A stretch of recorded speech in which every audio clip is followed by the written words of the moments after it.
ekibadde kitutte ababaka mu kifo kino abakulembeddwamu akulira akakiiko Saida Bumba kwe kwetegereza engeri emirimu gye gikolebwamu naddala okumanyira ddala pulojekiti weetuuse.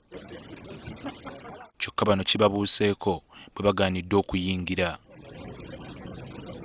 Ababaka ba palamenti balowooza nti osanga waliwo ekibakwekebwa mu kuzimba eddwaliro lino. Eddwaliro bwe liba ly'abantu, eddwaliro beera mwerufu laga ky'ogenda okukola naye okwekekeba munda n'obeera nga enkoko ensale, so ekyo tetusobola kikkiriza nga palamenti. Bwe baba baganye of course tusobola kusula wano tugenda kuvaawo tuddeyo naye tujja kuddayo tutuule tuteese okusinziira ku kye tulabye.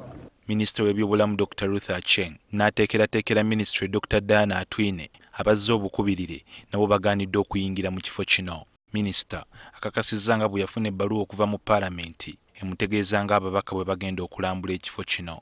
I was mandated to organize a meeting on site.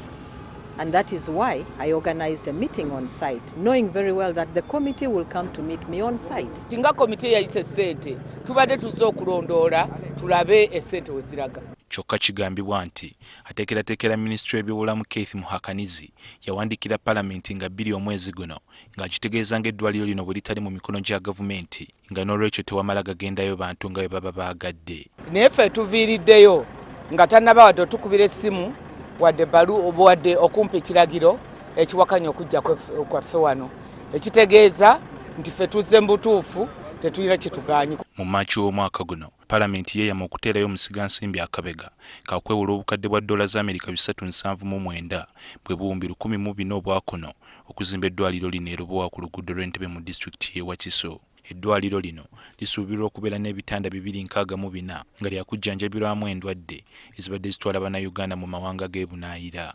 Muno mulimu endwadde z'omutima, kansa ne kalonda omulala mungi. Munnansi w'eggwanga lya Maria Pinetti ng'akozesa kampuni ya Finance Local Construction SPV Limited be bazimba eddwaliro lino.